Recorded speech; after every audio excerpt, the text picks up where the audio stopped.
Very well, so we have a list of questions here. Now we've wrapped it inside of a data or exception class there, which is really good. So now let's go ahead and get the questions, right? So I'm going to say suspend again, suspend function. I'm going to say get all questions.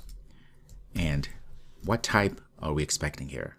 Right, we're expecting data or exception type, and we're going to pass, of course, an array list containing our question items, such, but also we want to pass, you can see it even gives us the, you can see here, it even gives us the guide. What else can we pass? Boolean. The Boolean is going to just be a Boolean for now. And then the exception here is going to be exception. So essentially what we had over there. All right. Inside here, I'm going to just put inside of a try and catch because things could go wrong, as we know, right? So in this case, for our catch here, I'm going to pass yes. I'm going to say exception. To say if something happens, I'm going to pass an exception like this. All right. So what do we do inside of our try block here? Well, first of all, look at how wonderful this is. This is why we went through the trouble of doing what we did, which was to create this data or exception wrapper. Look, I can now say this. I can say data.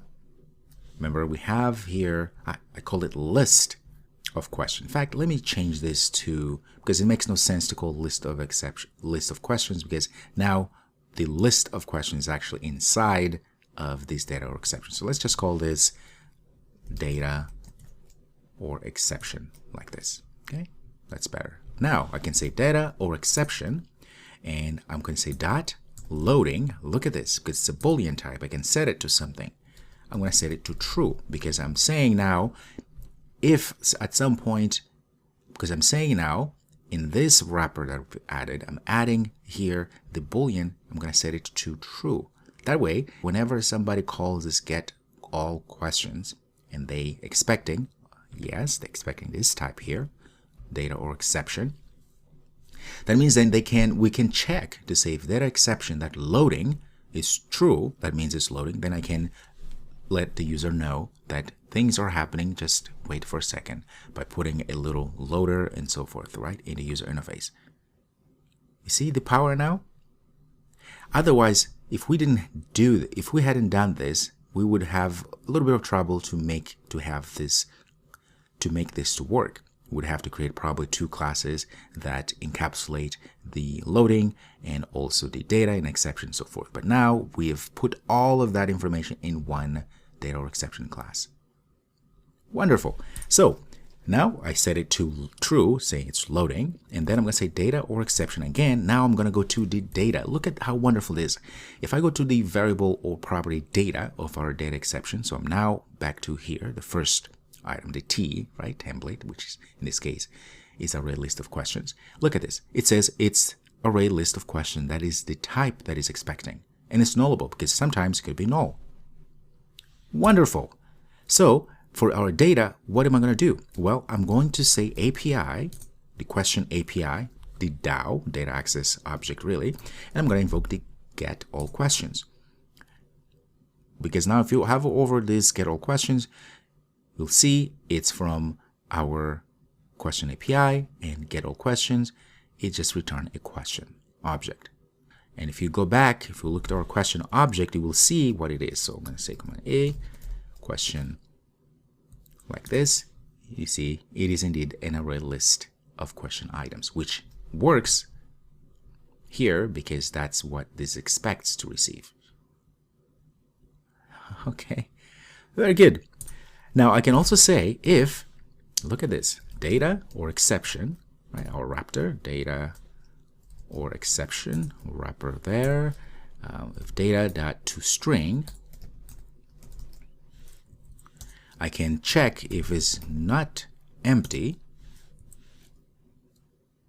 then data exception dot loading. I'm going to change this state. Look at this to false to say, okay, it's not empty. That means we've gotten something. So we're going to change the loading, the Boolean, this Boolean here from our data or exception wrapper to false. That way, again, whoever is consuming this data, we can check to say, okay, what is the state of loading at this point? Oh, it's false. Great. So we can stop whatever we're showing the user that things were loading, a spinner, or whatever it is that we're adding to show the user that something is happening in the back end.